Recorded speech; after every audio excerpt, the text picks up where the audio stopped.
I sensed that something odd was happening in my home, which is why I pretended to take a trip to see my sister. As I was observing the house from across the street, an elderly neighbor suddenly walked up, tapped me on the shoulder and said, "Wait until midnight. You'll find out everything." When the clock finally struck midnight, what I saw made my breath catch in my throat. But let me explain how I reached that point. I am a 64-year-old woman who ended up hiding in a neighbor's house, watching my own home like I was a criminal. What I found out that night didn't just shatter my trust in my family. It revealed how far the people you love will go when greed takes over their hearts. My name is Eleanor. But before we continue, please write what city you're from. It's important for me to know where our stories are reaching. This house, where I've lived for the past 40 years, is my sanctuary and my history. It's my entire life, built with effort alongside my late husband. Every corner is filled with our memories. The kitchen where we made Sunday breakfasts, the living room where we watched our son David grow up, and the garden we planted with our own hands. When my husband passed away 7 years ago, David insisted on moving in with his wife, Chloe. "This way you won't be alone, Mom," he said. Back then, I believed it was an act of love. I was so naive. The first few months were peaceful, almost joyful.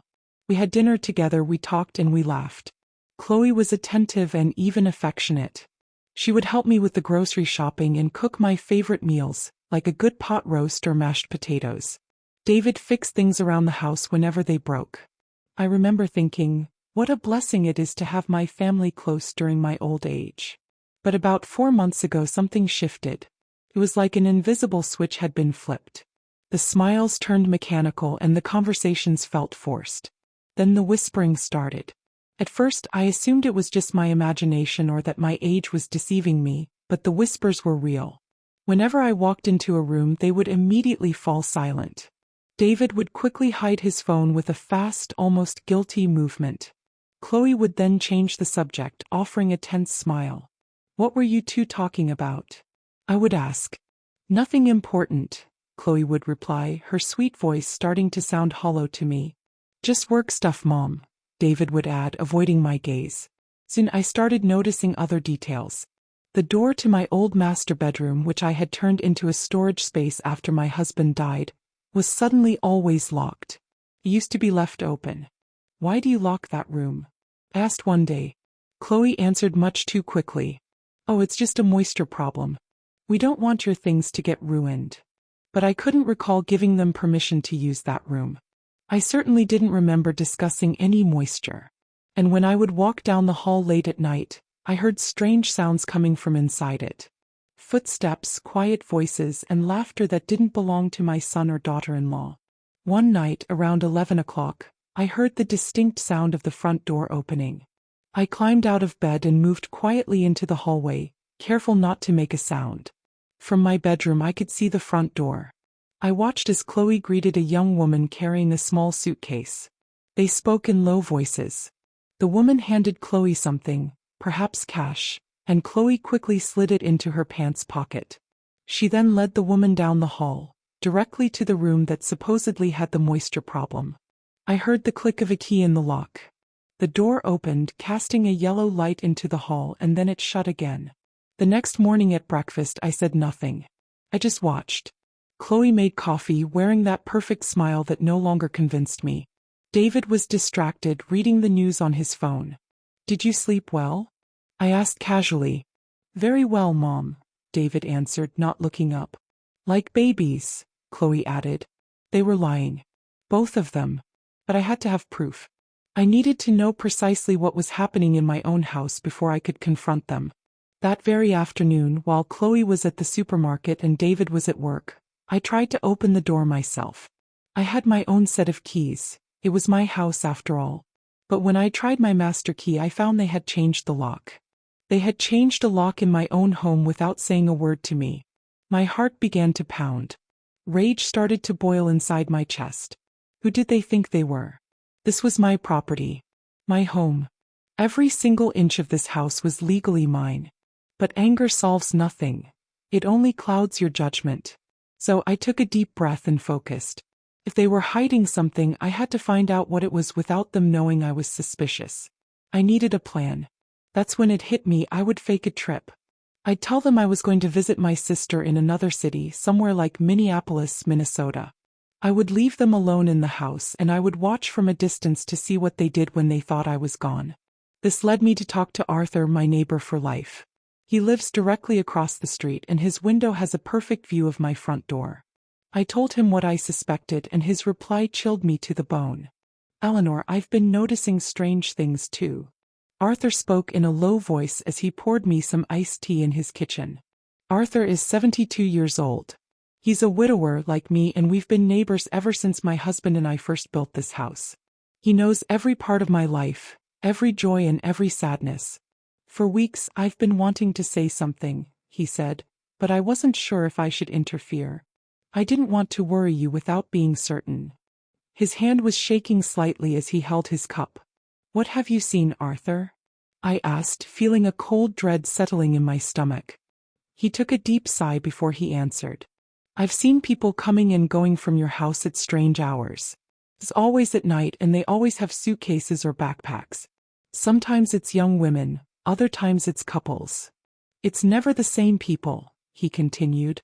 They show up in taxis or private cars. Chloe greets them at the door. They talk for a moment and then they go inside. The next morning very early they leave. It's all very fast and very discreet, like they're doing something they don't want anyone to see. His words confirmed my worst fears. I wasn't going crazy. It wasn't my imagination. Something was really happening in my home. Something involving strangers, money and secrets. Why didn't you tell me sooner? I asked, feeling a mix of relief and distress. Arthur replied, because I kept hoping I was mistaken. I wanted to believe there was a logical reason. I thought maybe they were friends of David's, or perhaps family of Chloe's who just needed a place to stay for a night. But last week I saw Chloe taking cash at the door. I knew then that this was a business, and a business conducted in secret is never an honest one. He leaned in closer and lowered his voice as if worried we might be overheard. Eleanor, I think they are using your house for something. I don't know what, but it's clearly something they don't want you to know about. That's why they wait until you're asleep. That's why they pretend everything is normal during the day. I then explained my plan to him. I told him I would fake the trip, making them believe I'd be gone for an entire week, and that I needed him to help me watch the house from his window. Arthur agreed immediately. You can stay right here in the guest room, he offered. From the upstairs window, you'll have a perfect view of your front door and even part of your living room. We'll see exactly what they're doing. I felt a powerful wave of relief. I wasn't alone in this. I had an ally, a witness. I had someone who could confirm what I was seeing so they couldn't just dismiss me as being confused or senile. That same night I went back to my house to begin the charade. Over dinner I made a casual announcement. Tomorrow, I'm leaving to visit my sister for a week. I haven't seen her in months and she's really been insisting. Their reaction was immediate. David looked up from his food, his eyes bright. Chloe paused mid-chew for a second and then broke into a smile. It was a smile that was far too wide and overly enthusiastic. That's wonderful. It will be good for you to get away and have a change of scenery, right, David? My son nodded eagerly. His mom. You deserve a break. We'll look after the house.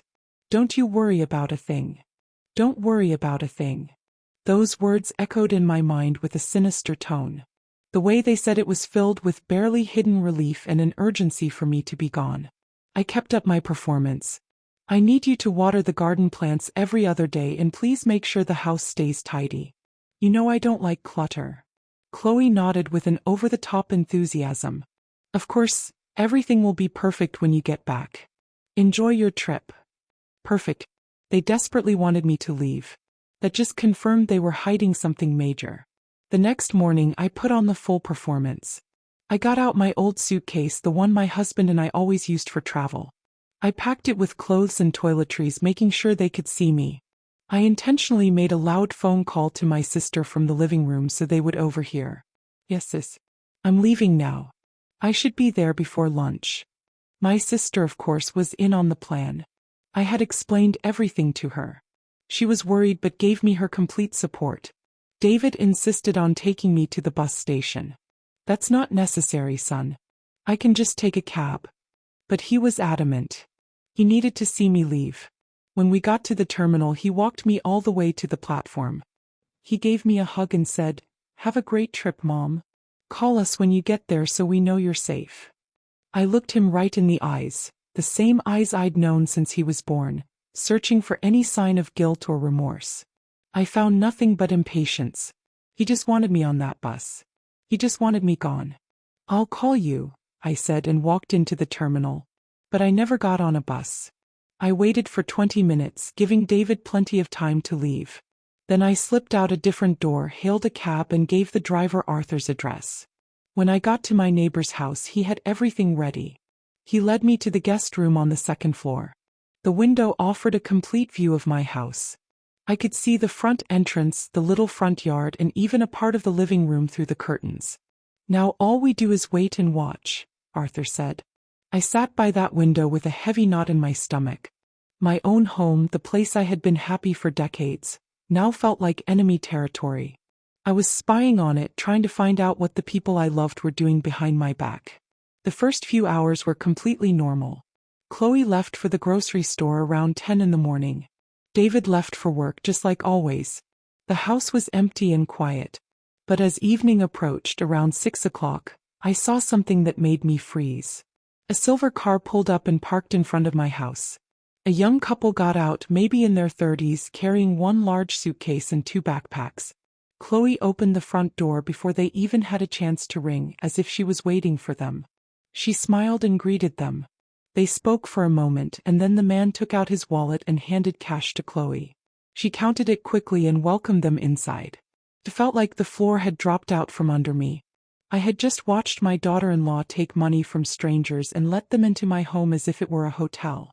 Arthur was standing right next to me, his face tense, watching the exact same thing. "Did you see that?" I asked, my voice trembling. I needed him to confirm that I wasn't imagining it. "Eleanor, I saw it. I saw all of it," he answered grimly. "These aren't suspicions anymore. This is real. They're renting out rooms in your house behind your back." Renting rooms in my house. The house my late husband and I built with years of hard work and sacrifice. The house where I raised my son. A house filled with sacred memories. And they were turning it into a secret business. The rage I felt in that instant was like liquid fire racing through my veins. I wanted to march right across the street, pound on the door, and confront them right in front of those strangers. But Arthur placed a firm hand on my shoulder. "Wait, Eleanor. If you go now, this is all we'll ever know. But if we wait, if we keep watching, we will find out the whole truth. We'll see the full scale of what they're doing." He was right. I forced myself to take a deep breath, trying to contain the hurricane raging inside me. I sat back down at the window, clenching my hands in my lap. Over the next hour, lights flickered on in different parts of my house. The living room, the kitchen, and then a light came on in that room. My old master bedroom. The room they claimed had a moisture problem, the one they kept locked. Now I knew why. There was no moisture. There were guests. Strangers were sleeping in the space where my husband and I had shared 35 years of marriage. Unknown people were using the bed where he had passed away in my arms. Strangers were walking on the very floor where I had cried for months after his death. Tears started streaming down my face, but they weren't tears of sadness. They were tears of pure fury, of betrayal. The pain was so deep I felt like I might break apart. "How could they?" I whispered. "How could my own son do this to me?" Arthur remained quiet, sitting beside me in silence, giving me space for my grief. Outside, the night grew darker and my house, my home, was changing into something I no longer recognized. Around 9 o'clock that night, David got home from work. I watched him park his car and walk inside with his briefcase, just like any other normal day. As if he wasn't part of a massive betrayal against his own mother. 20 minutes later, a second couple showed up. They were younger, perhaps around 25 years old. Chloe greeted them with the same routine. Cash, smiles, and opening the door. They walked in carrying their suitcases just as if they were checking into a cheap motel. I did a quick mental count. That made 2 couples inside my house. 4 strangers. Occupying my rooms, breathing my air, touching my belongings. "How long do you think this has been going on?" I asked Arthur. He paused for a moment before answering. Based on what I've seen, I'd say at least 3 months. Maybe 4. It began slowly. First it was just one person a week, then 2. Now I see people coming and going almost every day. 3 or 4 months. This whole time while I was living right there with them, they were running this secret business. Every time I went to bed early or went out to run errands or visited a friend, they were taking advantage of my absence to let more people in, making more money off my property. I did the math in my head. If each couple paid, say, $50 a night and they had 2 or 3 couples nightly, they were earning between $100 and $150 every day. In 1 month, that would be over $3,000. Over 4 months, that was more than $12,000. $12,000 they earned illegally, using my house, my electricity, my water, and my gas without paying me a single cent. They didn't even have the decency to ask for permission. They were stealing from me. My own son and his wife were robbing me in the most disgusting and calculated way possible. The night grew later. Around 11 o'clock, the lights in my house started shutting off, one by one. First the living room, then the kitchen. The bedrooms stayed lit for a bit longer, but then they went dark too. Silence fell over the house. I just sat by the window, frozen, unable to fully grasp the scale of what I had just found out. Arthur brought me a blanket and a cup of hot tea. You should get some rest, Eleanor. There will be more to see tomorrow. But I couldn't rest. I couldn't possibly close my eyes knowing that strangers were sleeping in my home. I stayed at that window all night watching. And my vigil paid off. At 6 in the morning, my front door opened. The first couple, the one that arrived earlier, came out with their suitcases. A taxi was waiting at the curb for them. They left quickly and quietly, vanishing like ghosts as the day began to break. Half an hour later, the second couple left the same way. By 7 in the morning, all the guests had cleared out. Chloe came out into the front yard holding a trash bag, dropped it in the bin, and went right back inside. Everything looked normal again, as if nothing had happened at all. As if my home hadn't been violated all night. David left the house at 8 o'clock, heading to work. He was wearing his gray suit and carrying his briefcase, walking with the same straight posture I'd taught him as a boy. He looked like an honest, respectable, hard-working man. But now I knew the truth. I knew that behind this image of a responsible son was a man capable of betraying his own mother for money. A man who could look me right in the eye at breakfast after spending the night filling my house with strangers. During the day, I'd watch Chloe move through the house. I saw her change sheets, clean rooms, and get everything ready for the next round of guests. She was efficient and practiced. This was clearly not new to her. She had a system. Every move was calculated and professional. I was sure she was the brains of the operation. David might have agreed to it and maybe he collaborated, but Chloe was the one running the show. I could see it in how she managed the business and organized every single detail. When evening arrived on the second day, more guests showed up. This time it was 3 people, 2 men and a woman, who looked like friends traveling together. Chloe greeted them with the same routine as the others. Cash in hand, a professional smile, and opening the door. I just kept watching from Arthur's window, mentally recording every single movement, every transaction, and every betrayal. Arthur had suggested I take photos, but I wasn't ready for digital evidence. I first needed to understand the full scope of their operation. I had to know if there was something more, something even worse that I hadn't uncovered yet. And then Arthur told me something that changed everything. It was late on the second night, close to 10 o'clock, when he approached me with a serious look on his face. Eleanor, there's something else you need to know. I've been debating whether or not to tell you. My heart started to race. What is it, Arthur? He sat down across from me, his elderly eyes filled with concern. 2 weeks ago, I saw Chloe at the corner coffee shop meeting with a man. It wasn't David. He was an older man, Arthur continued, well-dressed, carrying a briefcase like a lawyer or a doctor. They talked for almost an hour. I was sitting at the next table, and while I wasn't trying to eavesdrop, I overheard a few words. I leaned in, every muscle in my body tensing. What words, Arthur? He swallowed hard before answering. I heard phrases like documents, mental competency, medical evaluations, and nursing homes. The world just stopped. Those words hit me like blocks of ice. Mental competency. Medical evaluations. Nursing homes. Oh, they couldn't be planning that. Are you absolutely sure that's what you heard? I asked, my voice barely a whisper. Arthur nodded slowly. Wait until Friday midnight, Eleanor. I've noticed that Fridays are different. There's more activity, more people coming and going. Just wait until Friday midnight. I think you'll discover everything then. Arthur's words echoed in my head like a funeral bell. Mental competency, evaluations, nursing homes. It couldn't be a coincidence. Not after I'd already found out they were running an illegal business from my house. This was bigger. It was darker and far more calculated than I had ever imagined. They weren't just stealing from me, they were setting me up for something worse. Something that would strip me not just of my house but of my freedom, my dignity, and my entire life. I spent the next 3 days on high alert. Every morning I watched the guests leave my home, and every night I watched new ones arrive. The turnover was constant, almost like an assembly line. Chloe managed it all with military precision. She even had a notebook where she recorded schedules, names, and payments. I saw it once when she left it on the kitchen counter while making coffee. Even from a distance I could see columns of numbers, dates, and codes. This was no makeshift plan. It was a well-organized operation with records, a system, and months of planning. David's involvement was less obvious, but he was a complete accomplice.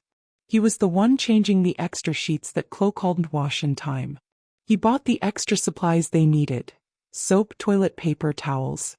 He kept the lawn perfectly manicured to make a good impression on the guests. And every single night when he thought no one was watching, I saw him counting the cash with Chloe at the dining room table. I watched them through the window, lit by the hanging lamp my husband had installed 20 years ago. Their hands moved over 20, 50, and $100 bills. They sorted them into piles. They put them in envelopes. They smiled at each other with a greedy expression that made my stomach turn. On Thursday night I decided I had to do something risky. I needed more information. I had to know exactly what Chloe had discussed with that man in the coffee shop. So I called Rebecca, my lifelong friend who was also a lawyer. I had met Rebecca 30 years ago in a sewing class. She was always brilliant.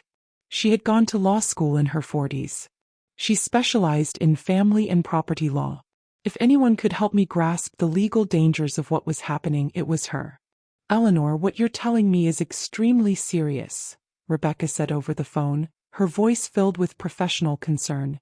If they're running a lodging business without permits, not paying taxes, and without your consent as the owner, they are committing multiple felonies.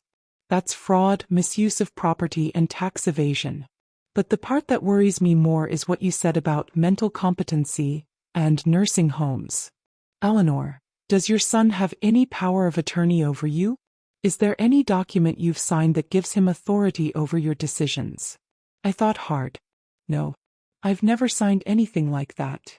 All my important documents are in a safe deposit box at the bank. Rebecca sighed, relieved. That's good. Very good. But listen to me closely. If they are consulting someone about having you declared mentally incompetent, it means they are trying to find a legal path to seize your assets. The process is complicated, she explained. It requires actual medical evaluations, psychological tests, and appearing in court before a judge. They can't just say you're incompetent. But if they find a corrupt doctor willing to fake an evaluation, and an unethical lawyer who knows the loopholes, they could try. And if they succeed, Eleanor, they can have you committed to a nursing home against your will and legally take your house. Terror washed over me. What can I do, Rebecca? She thought for a moment. First, you need solid proof of everything they're doing. Photos, videos, witness testimonies. Second, you must protect your legal documents. Make sure they have no access to anything. Third, as soon as we have enough proof, we file a formal complaint. I will handle the entire legal process, she assured me. But Eleanor, you have to be extremely careful. If they even suspect you know what's going on, they might speed up their plans. They could try something drastic. Her words sent a chill down my spine. Drastic? Like what? Rebecca paused for a second before answering. Like drugging you to make you seem confused in front of a doctor. Like engineering situations to make you look unstable. like fabricating evidence that you can't care for yourself. I've seen cases like this, Eleanor. They're more common than people realize. I hung up the phone, my hands shaking. Now I understood the true extent of the danger. I wasn't just being robbed. I was being groomed for a fate worse than death. Losing my autonomy, my home, and my very identity. Being declared incompetent, locked away in a nursing home, while my son and daughter-in-law took possession of everything I had spent my life building. And it would all be done under the cover of legality, with papers signed by doctors and lawyers, and a judge who would never know the truth. Friday arrived. This was the day Arthur had pointed to as being special. I noticed a change in the atmosphere right away. Chloe was more active than usual. She deep cleaned the entire house, changed the sheets on all the beds, and bought fresh flowers, placing them in vases around the living room. It was like she was preparing for an important event. David came home from work earlier than usual. By 6 in the evening he was already home helping Chloe with the final preparations. At 7 the parade of guests started. This wasn't one or two couples like on the other nights. This was groups. The first to show up were 4 people, 2 young couples who looked like they were on vacation. They had cameras around their necks and were speaking English. Chloe greeted them with a flawless professional smile, showed them their rooms and took their payment. 30 minutes later another group showed up, 3 middle-aged women with large suitcases. After them an older couple, perhaps in their 60s, and then 2 single men who looked like they were on a business trip. I did a quick mental count. There were 11 people inside my house. 11 strangers filling every available space. The living room had been turned into a common area. I watched through the window as the guests socialized and talked. Some were even cooking in my kitchen. Chloe and David were acting like hotel hosts, smiling, handing out extra towels, and recommending tourist spots in nearby Chicago. My home had been converted into a fully operational hostel. And I, the legal owner, was hiding and watching from my neighbor's house, like a refugee in my own neighborhood. "Eleanor, I've never seen this many," Arthur murmured beside me. "This is different. It seems like a special night." He was right. Friday was the busiest day, likely filled with tourists arriving for the weekend. Chloe and David were taking full advantage. I did a quick calculation. If every person paid $30 a night, they were making over $300 from just this one night. For a full weekend that was nearly $1,000. And they were doing this every week. The hours dragged on. I watched the guests eat, talk, and some even went for a walk around the neighborhood and came back. At 10 o'clock at night the lights started to go out. The guests went to their rooms. Chloe and David cleaned the kitchen and living room, and then they went to sleep too. The house was finally quiet, but Arthur had told me to wait until midnight. He said at midnight I would discover everything. So I waited. Every nerve in my body was on edge and my heart was pounding so hard I could hear it in my ears. Arthur's wall clock marked the time with a steady, almost hypnotic tick-tock. 11:30. 11:40. 11:50. Every minute felt like an eternity. Arthur had dozed off on the couch, exhausted from keeping watch with me for days. But I was wide awake, my eyes locked on my house, waiting for that something Arthur had seen, the thing that would finally reveal the truth. And then, precisely when the clock struck 12 midnight, my breath caught. The side door of my house, the one leading to the backyard that we rarely used, creaked open. A figure emerged. It was Chloe. But she was not alone. Following her was a man I didn't recognize, tall, about 50 years old and dressed in dark clothes. He was holding a briefcase, the exact kind Arthur had described seeing with Chloe at the coffee shop. My heart began to pound. What was going on? Why was Chloe meeting this man at midnight? Why were they sneaking out the back door like criminals? They walked to the far end of the yard, toward the old shed my husband used to use as a workshop. Chloe pulled out a key, unlocked the padlock, and they both slipped inside. A light flicked on. Through the shed's tiny window I could just make out moving shadows. They were talking and gesturing. Chloe took something from her purse, maybe papers. The man examined them with a small flashlight. He then pulled more papers from his own briefcase, including a thick folder. Chloe took the new papers and looked over them page by page, nodding her head. It looked like they were finalizing some kind of deal. The meeting took almost 20 minutes. At last, the man put everything back in his briefcase. Chloe turned off the shed light and they came out. But instead of going back to the house, they walked to the back fence, where there's a small door leading to the alley. Chloe opened it. The man slipped through the door and vanished into the darkness. Chloe shut it, secured the lock, and went back into the house through the side door. The entire exchange had lasted less than half an hour. It was silent, secret, and completely hidden from anyone not paying close attention. I immediately shook Arthur awake. I saw him. I saw everything. Chloe met a man in the shed at midnight. Arthur sat up instantly, groggy but alert. "The man with the briefcase?" he asked. "Yes, it has to be him. They were looking at papers, documents. Arthur, they're planning something. Something big." My neighbor rubbed his eyes and glanced at his watch. "It's late or early, depending on how you see it. It's 12:30 in the morning. But now we know someone else is involved. Someone working in secret in the dark. This is worse than we realized." I didn't sleep for the rest of the night. I just sat by the window staring at my house as if it were an enemy fortress. When Saturday dawned, the guests started to leave. Some departed early while others stayed to enjoy the whole weekend. Chloe made breakfast for the remaining guests, playing the part of the perfect hostess. She served coffee, toast, and fruit, all with smiles and friendly chatter. No one there could have guessed that just hours before she had been in a secret midnight meeting with a stranger. David left the house around 9 in the morning. I watched him get in his car and drive off. Chloe was now alone with the last of the guests. This was my chance. I had to get into that shed. I needed to see if they left anything behind, any clue about their plans. I explained my idea to Arthur. He tried to talk me out of it. "It's too risky, Eleanor. What if Chloe sees you?" But I was determined. "I have my key to the back fence. I can get in through the alley and no one will see me.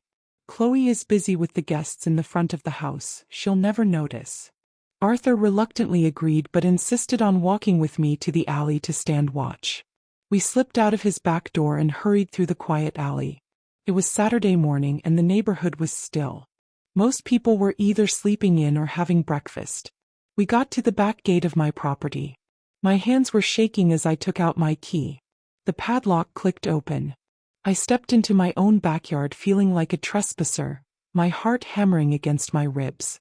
The shed was about 20 yards from the gate. I stayed low, crouching behind the bushes that I had planted myself years ago. Every step felt thunderous, every breath too loud. I finally made it to the shed. The door had a simple padlock that I recognized well. It was the same one my husband had used for years. I fumbled for the right key. My fingers clumsily tried 3 different keys before finding the right one. The lock clicked open. I slipped inside the shed and pulled the door shut behind me. The only light came from sunlight filtering through the small, dirty window, creating beams of dust in the air. The shed smelled of damp wood and earth. Rusty tools hung on the walls and boxes were piled in the corners. Everything looked just as it always had. But then I spotted something on my husband's old workbench that didn't belong. It was a metal box. I had never seen it before in my life. It was gray and modern looking with what looked like a digital lock. I moved toward it slowly. The box was shut, but it wasn't locked. It had a simple latch that released when I pressed 2 buttons on the side. I tried it. The box opened. And what was inside made my heart stop. It was filled with stacks of cash. American dollars in $20, $50, and $100 bills. I did a quick count. There had to be at least $10,000 in there, maybe more. This was all the money they had been earning from their illegal business for months. But that wasn't the worst discovery. Underneath the cash there were documents. I lifted them out carefully and started to read. The first paper was a rental agreement. It was a contract listing my house as a property available for temporary rental and tourist lodging. The owner's name was listed as David Hayes, my son. That was impossible. I was the legal owner. My name was on the deed. How could he sign a contract claiming to be the owner? I read on. I found a footnote in tiny print. Legal owner in process of transfer. Documentation pending judicial procedure. I felt the ground shift beneath my feet. Transfer. Judicial procedure. They weren't just using my house illegally, they were actively trying to steal it from me legally. The very next document confirmed my worst nightmare. It was a psychological evaluation form, an official medical document from a private clinic's letterhead. And right there in the patient section was my full name, Eleanor Marie Hayes. The evaluation date was scheduled for 2 weeks in the future. The reason for consultation was listed as evaluation of mental competency and autonomy for decision-making. Family request due to concern about progressive cognitive decline. Progressive cognitive decline. They were actively trying to paint me as a senile old woman, someone who couldn't take care of herself, someone who needed to be protected from her own decisions. And it was all a lie. I was perfectly fine. My mind was clear and my health was good for my 64 years.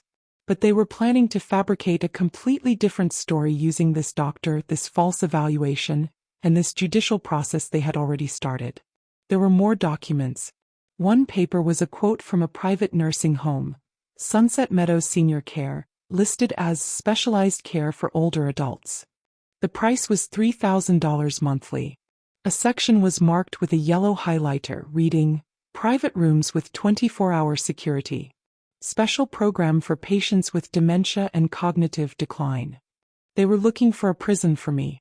An expensive and legal prison where they could lock me up while they enjoyed my house and my money. The last document was the most chilling of all. It was a broad power of attorney, a legal paper that would give David total control over all my properties, my bank accounts, and any medical decisions. It was already prepared, printed, and just waiting to be signed. All it needed was my signature. And right next to the document was a handwritten note in Chloe's handwriting. Dr. Warren confirms he can administer a mild sedative during the appointment. Signature will be obtained during a state of induced confusion. Witnesses already coordinated. Additional cost $5,000. My hands were shaking so much I almost dropped the papers. They were planning to drug me. They were going to take me to a corrupt doctor, give me some medication to make me confused, and then make me sign that power of attorney without me even understanding what I was doing. They would have paid witnesses who would swear I was in full control of my faculties. It would be legal on paper but completely false in reality. And once they had that power of attorney, they could do whatever they wanted to me. Sell my house, empty my accounts, lock me up in that nursing home. And I would have no way to defend myself because, legally, I would no longer have control over anything. Just then I heard voices outside. I froze. It was Chloe talking to someone, probably one of the guests. They were close. Too close. I quickly pulled out my phone and started taking pictures of all the documents. Every page, every note, every single detail. My hands trembled so badly that some of the photos came out blurry, but I managed to capture the evidence. Then I put everything back in the box exactly as I had found it. I closed the box. I locked the shed and I ran, staying low, back to the alley door. Arthur was waiting for me, his face tight with anguish. "I thought they had discovered you. You were in there for almost 20 minutes. I couldn't speak. I just showed him my phone with the pictures. He looked at the screen, swiping through image after image, his face growing paler with each one. "My God, Eleanor. This is a complete criminal scheme. They aren't just stealing from you. They are systematically trying to destroy you." I nodded, the tears I could no longer hold back rolling down my cheeks. "I need to call Rebecca. I need to do something now. I can't wait any longer." We returned to Arthur's house. With trembling hands, I dialed my lawyer friend's number. It was early on a Saturday, but Rebecca answered on the third ring. "Eleanor, what happened?" I told her everything. The photos, the documents, the entire plan. Rebecca remained silent for a long moment after I finished. Then she spoke, her voice professional and controlled, but filled with a contained fury. "Eleanor, this is planned kidnapping, document fraud, and conspiracy to commit several serious crimes. With the evidence you have, we can stop them. But you need to act fast. If that medical appointment is in 2 weeks, it means they are going to accelerate everything soon." "What should I do?" I asked. Rebecca took a deep breath. "First, do not return to that house yet. Stay where you are safe. Second, tomorrow, Sunday, I need you to come to my office. We will bring in a trusted notary. We will draft legal documents to protect your assets immediately. Third, on Monday we will file a formal complaint with all this evidence. And fourth. She paused. Fourth, we are going to set a trap for them. A trap. I repeated her words, not fully understanding. My mind was still processing everything I had discovered in the shed. The false documents, the plan to drug me, the nursing home quote. It was all too much, too dark, too calculated. Yes, Eleanor. A trap, Rebecca confirmed firmly. They think you don't know anything. They think you are still traveling, trusting and naive. That is your advantage. You have evidence that they don't know you possess. Now we are going to use it strategically to ensure they face the full legal consequences. We don't just want to stop them. We want them to pay for every part of their criminal plan. On Sunday morning, Arthur drove me in his car to Rebecca's office in Atlanta, Georgia. She was waiting for me with another man, the notary she had mentioned. His name was Mr. Grant. He was about 50 years old with a serious but kind face. Mrs. Hayes, I am very sorry for what you are going through, he told me while shaking my hand. But I want you to know that we are going to protect your assets completely. When we finish today, your son will not be able to touch a single cent of your estate without facing immediate criminal charges. Over the next 3 hours I signed documents, many documents. Rebecca explained them one by one with patience. This is a revocable power of attorney. It cancels any power that might exist in David's name, existing or future. This other one is a declaration of full mental competency certified by a forensic psychologist who will come to evaluate you tomorrow. This is a new will that replaces any previous version and specifies that David is excluded as an heir due to fraudulent actions. And this last one is a preventative protection order that we will file with the judge on Monday.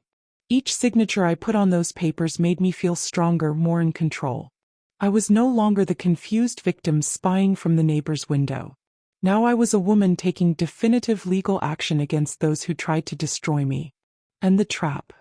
I asked when we finished with the documents. Rebecca smiled. It wasn't a cheerful smile. It was the smile of a strategist preparing the final move in a game of chess. The trap requires your acting. Eleanor, you need to go home. My heart leaped. Go home now. Rebecca shook her head. Not today. Tomorrow night. You will return as if nothing had happened. As if you had really been traveling all week. You will arrive tired, happy to be home without the slightest suspicion of what you have discovered. And for the next few days, you will act completely normal. Meanwhile, we will be working behind the scenes. Mr. Grant leaned forward and added, we will also contact the municipal authorities. A housing inspector will make a surprise visit to your house. If they find an illegal lodging operation, they can shut down the business immediately and apply severe fines. But there's more, Rebecca continued. I've been investigating Dr. Warren. The doctor mentioned in those notes. He has a questionable history. He has already been investigated 2 times by the medical board for unethical practices. With your complaint and the photographic evidence, we can initiate a formal investigation against him too. If they discover he was willing to drug patients to obtain fraudulent signatures, he will lose his medical license and face criminal charges. The magnitude of the plan began to take shape in my mind. It wasn't just about stopping David and Chloe. It was about dismantling the entire network they had built.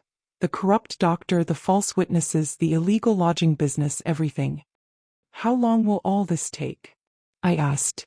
Rebecca looked at Mr. Grant before answering. The inspector can probably go this Wednesday or Thursday. The investigation into the doctor will take more time, but the process will start immediately once you file the complaint on Monday. As for David and Chloe, she paused dramatically.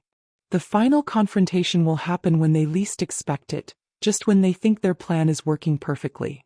I spent the rest of Sunday at Arthur's house, mentally practicing my performance. I had to be convincing.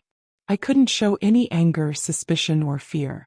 I had to play the part of the trusting mother returning happily from visiting her sister, the naive mother-in-law who had no idea what was happening in her own home.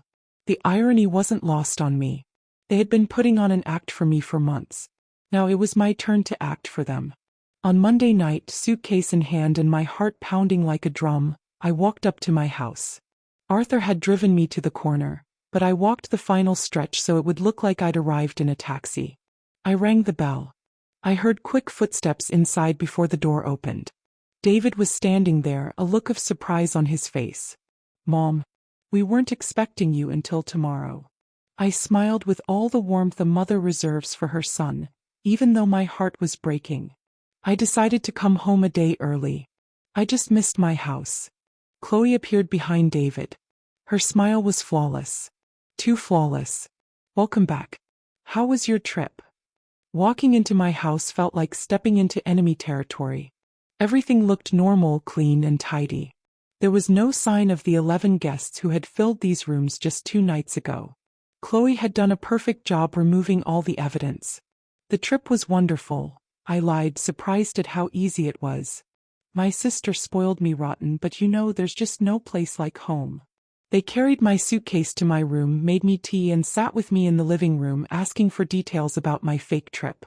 I answered with the stories I had rehearsed, adding convincing details about restaurants we supposedly visited and conversations we had. David and Chloe listened, nodded and smiled, but I could see something else behind their eyes. Relief. Relief that I had returned, completely unsuspecting. Relief that their secret was still safe. "The house looks lovely," I commented, glancing around. "You took such good care of it." Chloe answered quickly, maybe too quickly. "Of course. We cleaned everything and watered the garden. Everything just as you asked." I took a sip of my tea and added casually, "It even smells different, like a new cleaning product." I caught a split-second flash of panic in Chloe's eyes. "Oh yes. We did a deep cleaning. We wanted it to be perfect for you." Liar. She had cleaned to remove the evidence of dozens of strangers who had occupied my home. That night, I was back in my own bed for the first time in a week, but I couldn't actually sleep. I just stayed awake listening. Around 11 o'clock, I heard quiet, muffled voices coming from David and Chloe's room. They were whispering urgently. I got out of bed and walked silently barefoot to their door. It was open just a crack. I pressed my ear against the opening. "Do you think she suspects anything?" David asked anxiously. "No, she's clueless," Chloe replied confidently. "She's the same as always. Gullible and trusting. The plan is moving forward." "And Dr. Warren?" David asked. "It's all coordinated," Chloe confirmed. "The appointment is next Friday. We'll put the sedative in her breakfast. We'll tell her we're just taking her for a routine checkup. By the time she figures out what she signed, it'll be too late. The power of attorney will be registered and we will have complete control." There was a brief silence. Then David spoke in a voice I barely recognized as my son's. "And after that?" Chloe's voice turned cold. "After that, we have her committed. We've already found the place. Sunset Meadows Senior Care. They take patients with cognitive decline. We'll visit her once a month to keep up appearances. In the meantime, this house will be all ours. Completely ours." The words cut into me like knives. I walked back to my room in the dark, silent tears streaming down my face. But they weren't tears of defeat. They were tears of pure rage and cold determination. They had just sealed their own fate. I had heard their entire confession. Even without a recording, I now knew every single detail of their plan, right down to the exact date. Next Friday. I had less than a week to set the perfect countertrap. On Tuesday morning, I pretended nothing was wrong. I made coffee, prepared breakfast, and chatted with David and Chloe about trivial things. They were acting too. We were all performers in this dark play, each following a different script. But I had the advantage. I knew they were acting, they didn't know I was. As soon as David left for work and Chloe went out for groceries, I shut myself in my room and called Rebecca. I told her word for word what I had overheard. "Perfect," Rebecca said, satisfied. "Friday is the day with the corrupt doctor. That gives us time. The municipal inspector will visit the house on Thursday. It's better if it's before they try to drug you. Do you think they'll have guests this week?" I thought for a second. "Probably Thursday and Friday night. They always have more guests on those days." Rebecca paused, thinking. "Then that's when it will be." We'll coordinate the inspector's visit for Thursday night, when the house is filled with living proof. For the next 2 days I kept up my perfect performance. I acted the part of the sweet, trusting grandmother. I asked Chloe if she needed any help around the house. I offered David his favorite cookies which I had baked just for him. They both seemed relaxed, completely convinced their plan was still a secret. On Wednesday night, Chloe even showed me a brochure. "Mom, I found this health center that offers preventive checkups for people your age. How about I take you on Friday? It's free for seniors." Free? He was such a liar. I knew they were planning to pay $5,000 for that visit. I faked genuine interest. "A checkup? That doesn't sound like a bad idea. I haven't seen a doctor in a while."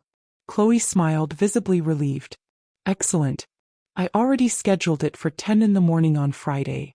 I'll take you." I nodded sweetly while inside my blood was boiling.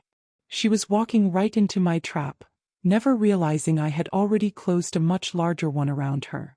On Thursday afternoon, while David and Chloe were getting the house ready for the evening's guests, my phone vibrated. It was a text from Rebecca. "Inspector confirmed for 9 o'clock tonight. The police will be nearby on standby. Stay in your room when he arrives. We'll handle it." My heart hammered in my chest. Tonight. Tonight their entire world was going to fall apart. As predicted, the guests started arriving around 7 o'clock. First, a young couple with large backpacks. Then 3 women who looked like they were on a girls' trip. Finally, a single businessman with a briefcase and a small suitcase.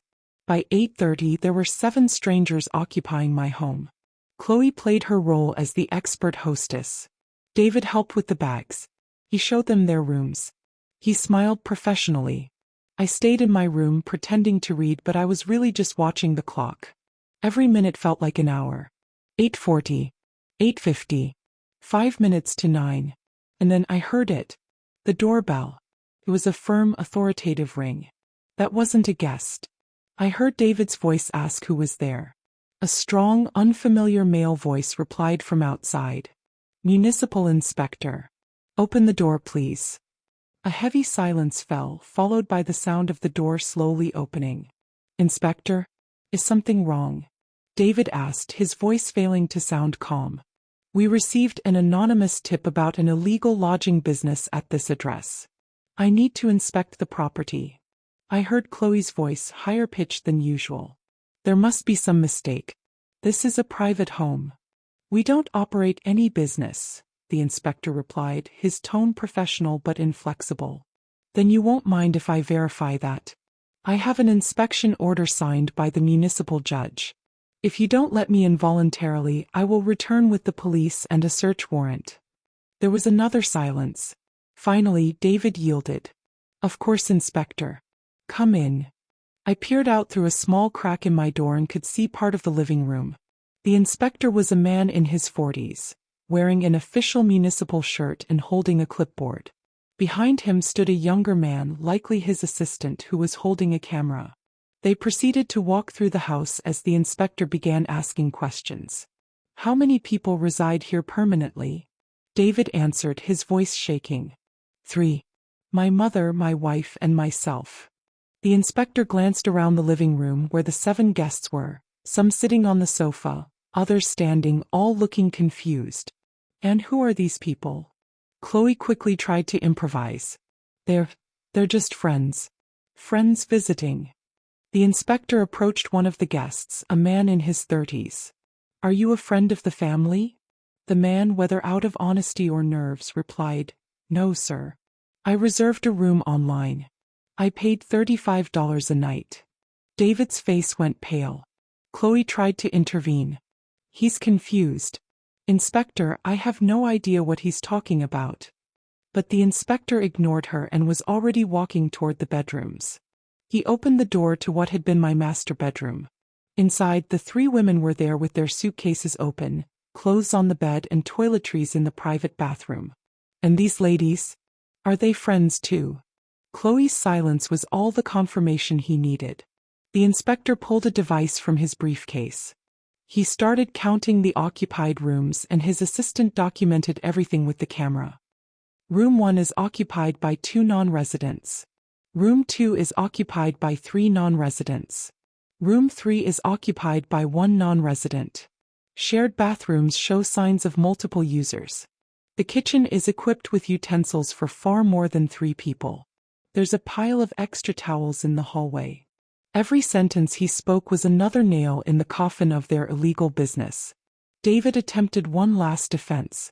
Inspector, this is just a misunderstanding. We might occasionally help out acquaintances who need lodging, but it's not a business. The inspector interrupted him. Do you charge money for that lodging?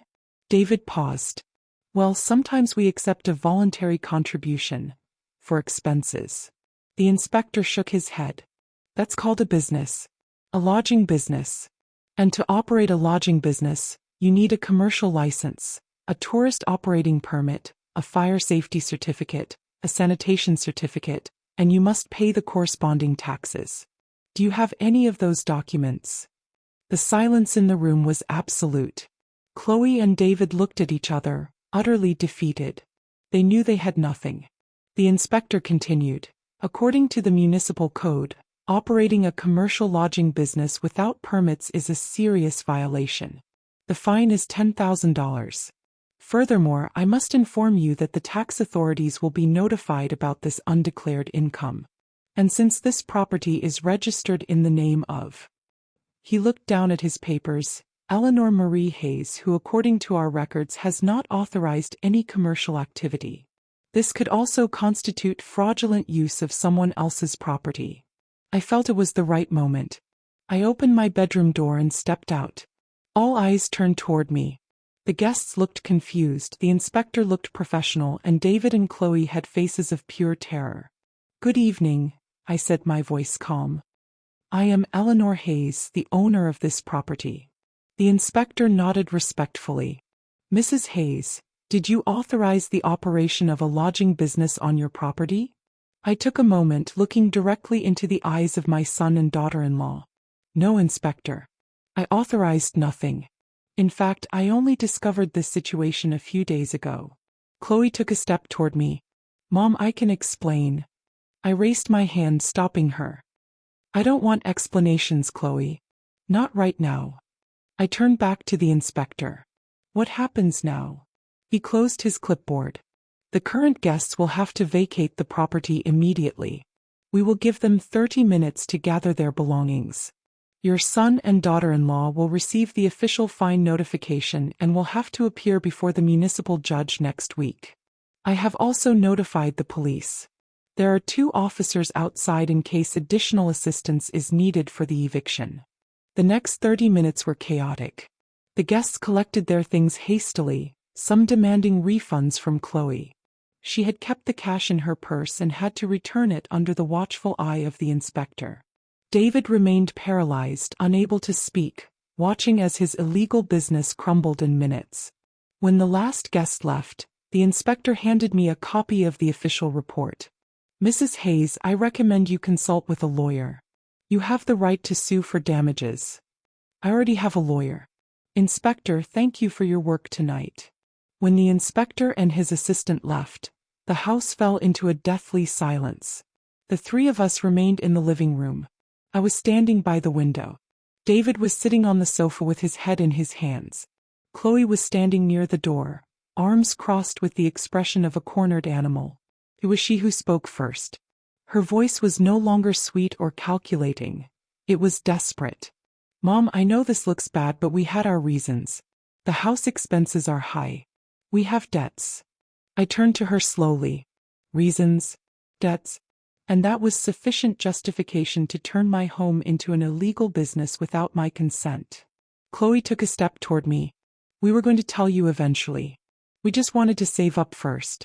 To have some money before. Before what? I interrupted, my voice cutting. Before drugging me and making me sign a fraudulent power of attorney. The silence that followed was deafening. Chloe turned pale. David raised his head abruptly, his eyes full of shock. How? David started to say, but his voice broke. How do I know? I completed the question for him. Because I was never traveling, David. I was here watching, discovering every detail of your vile and calculated plan. I walked to the center of the living room, looking at both of them with an intensity that made them step back. I know about the illegal lodging business. I know about the cash hidden in the shed. I know about Dr. Warren. I know about the Friday appointment where you planned to sedate me. I know about the power of attorney you wanted to make me sign. And I know about the Sunset Meadows Senior Care Nursing Home where you planned to lock me up. Chloe shook her head frantically. No, it's not what you think. Yes, we talked to the doctor, but it was just for precaution because we were worried about your health. Stop the lies, I shouted, and my voice echoed in the walls of my own house. I found the documents, Chloe. I saw them with my own eyes. I read the notes written in your handwriting. Mild sedative during the appointment. Signature will be obtained during a state of induced confusion. Those were your exact words. Chloe's face lost all color. Her lips trembled, but no sound came out. I turned to my son. And you, David, you whom I raised, whom I loved, to whom I gave everything your father and I could give. How could you? David had tears rolling down his face. Mama, the economic situation was desperate. We had $30,000 of debt. The bank was going to foreclose on our old apartment. Chloe said, if we could get money fast. And your solution was to betray me, I interrupted him. Your solution was to steal my house, my freedom, my dignity. It wasn't stealing, Chloe exploded in a high-pitched voice. This house is enormous. You live here alone. We were just taking advantage of the available space. And as for the power of attorney, it was to protect you. You're aging. I am 64 years old, I said, my voice icy. Not 80, not 90. 64. My mind is perfectly clear and my health is good. I don't need anyone making decisions for me. What you were planning wasn't protection. It was legal kidnapping. David stood up, staggering. Mom, please, we can fix this. We'll return all the money. We'll leave the house if that's what you want. But please don't report us. If you call the police, we could go to jail. I looked into his eyes, the same eyes that once looked at me with pure childish love, and I felt my heart break. And what did you expect me to do, David? Let you drug me? Let you lock me up in a nursing home while you enjoyed my property? Did you want me to fake dementia just to make your life easier? It wouldn't have gone that far, David murmured. Chloe was just exploring options. I never would have. I heard your conversation last night. I cut him off. I heard you planning exactly that. I heard you say you would visit me once a month to keep up appearances. I heard you turn me into an obstacle that just needed to be managed. David collapsed back onto the sofa, sobbing. Chloe stood frozen, her mask of the perfect daughter-in-law completely gone. I took a deep breath to keep my composure. Tomorrow is Friday. You had an appointment to take me to Dr. Warren at 10 in the morning. Obviously that is not happening. Instead, this is what will happen. You are both going to pack your things and you are going to leave my house. You have until noon tomorrow. Chloe snapped back immediately. Evict us? Where are we supposed to go? You should have thought of that before you betrayed me, I replied, my voice flat. You have family. You have friends. Figure it out. Mom, please, David begged. We can't just leave like this. We don't have money for a deposit. We have nothing. You have $10,000 sitting in that box in the shed, I pointed out. The money you stole using my property. You can use that for your deposit. Although you'll probably need it for the municipal fine and your lawyer fees. Chloe turned to me, her eyes blazing. The pleading tone was gone, replaced by pure venom. You know what? Fine. We'll leave your precious house. But don't you dare think this is over. We're getting a lawyer. We will fight that fine and we will sue you for wrongful eviction. I smiled, but there was no humor in it. Go ahead, Chloe. Get a lawyer. But I should warn you, my lawyer is very good.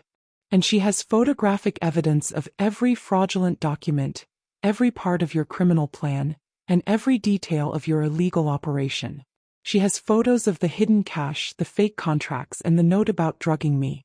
Do you really want to take that to court? Chloe's expression crumbled. She finally understood that she was utterly defeated. She knew I had played the game better, and that while they were busy plotting my destruction, I was 2 steps ahead. And there's something else you should know, I continued. My lawyer has already filed the paperwork revoking any power of attorney that might exist in my name.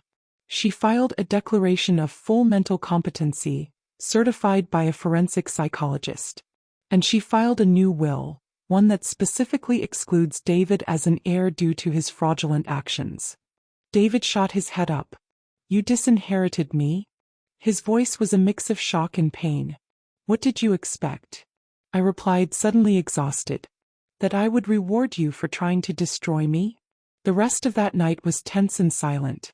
David and Chloe locked themselves in their room. I sat in the living room, worn out but relieved. Around midnight, I heard the sound of suitcases being dragged across the floor. They were packing. The reality of their situation had finally set in. The next morning, Friday, I woke up early. I made coffee just for myself. I sat by the window, watching the sun rise over the garden my husband and I had planted together. At 9 a.m, David and Chloe came downstairs with 4 large suitcases. Neither of them would look at me. They loaded their car in complete silence. David came back inside one last time. He placed the house keys on the entry table. For a second I thought he might say something, an apology or maybe one last plea. But he just looked at me with empty eyes, then turned and left. I heard the car engine start. I heard the tires pull away from the curb. And then silence. My house was empty. I was alone. I stayed sitting in the living room for a long time after they left. The house felt different. It felt bigger and quieter, but it also felt more like mine than ever before. I walked slowly through every room, reclaiming the spaces that had been violated by strangers. I opened all the windows to let in the fresh air. I stripped the sheets off all the beds the guest had used. I was going to wash them, but I honestly thought about just burning them. Some memories don't deserve to be kept. Around noon, Arthur knocked on my door. He was holding a container of hot turkey chili he had made. I figured you might not feel like cooking today, he said with the simple kindness that only a true friend has. We sat and ate together in my kitchen. I told him everything that happened the night before. The inspector's arrival, the confrontation, and David and Chloe leaving. Arthur listened quietly, nodding now and then. When I finished, he put his wrinkled hand over mine. You did the right thing, Eleanor. It was the painful thing to do, but it was the right thing. Then why does it feel so awful? I asked, my voice cracking. Arthur replied with the wisdom of his 72 years. Because he's your son. A mother's love doesn't just switch off, even after a betrayal. It hurts because you loved him. If you didn't love him, it wouldn't hurt at all. He was right. That night I cried. I cried for the son I thought I had who maybe never really existed. I cried for the family I thought I'd built. I cried over the betrayal and the greed that had poisoned my own blood. But I also cried with relief. Relief that I had survived, that I had won. Relief that I was still in control of my life, my mind, and my home. The next Monday, Rebecca called with an update. Eleanor, the complaint against Dr. Warren was accepted. The medical board has opened a formal investigation. I also forwarded all the evidence of conspiracy to commit fraud to the district attorney. They are considering filing criminal charges against Chloe and David. A knot formed in my stomach. Criminal charges. Jail. Rebecca paused. It's possible. With planned fraud, conspiracy, and falsification of documents, the charges are serious. We could be looking at 2 to 5 years in jail for both of them. But Eleanor, you get the final say. If you don't want to proceed with the criminal case, we can keep it purely civil. I thought for a long time. Part of me wanted them to pay, to face the full consequences of what they tried to do. But another part, the part of me that was still a mother, couldn't stand the thought of my son being in prison. Rebecca, please proceed with everything against Dr. Warren. That man deserves to lose his license. But, with David and Chloe, just give me some time to think. Rebecca understood. You have 1 month before the window to file criminal charges closes. Think it over. 2 weeks later, a letter arrived. It was from David. The envelope was crumpled as if it had been written and rewritten several times. My hands shook as I opened it. The handwriting was my son's, but the words were those of a broken man. Mom, I know I don't deserve your forgiveness. I know what I did is unforgivable. I have no excuses. Greed blinded me. Chloe convinced me it was the only way to fix our problems. But I was weak. I let it happen. I participated. And now I have to live every day knowing that I betrayed the person who loved me most in this world. The letter continued. Chloe and I broke up. I couldn't be with someone who could plan something so disgusting. I'm living alone in a small apartment. I lost my job when the scandal became public. I'm working construction now, trying to pay off the debts bit by bit. I'm not writing this to ask you to forgive me. I don't deserve it. I just wanted you to know that I am sorry. That if I could go back in time, I would change everything. That the memory of what I did to you haunts me every night.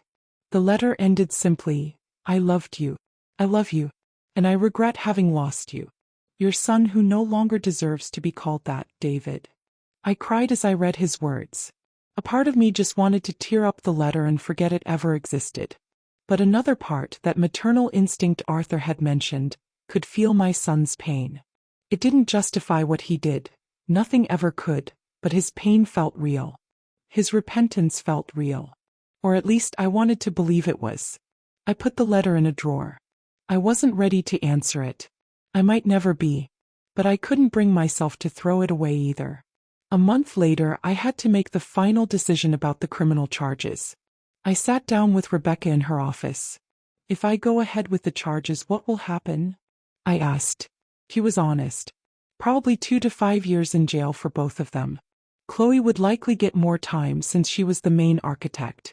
David might get less if he cooperates. They would both have permanent criminal records. They would have difficulty finding work for the rest of their lives.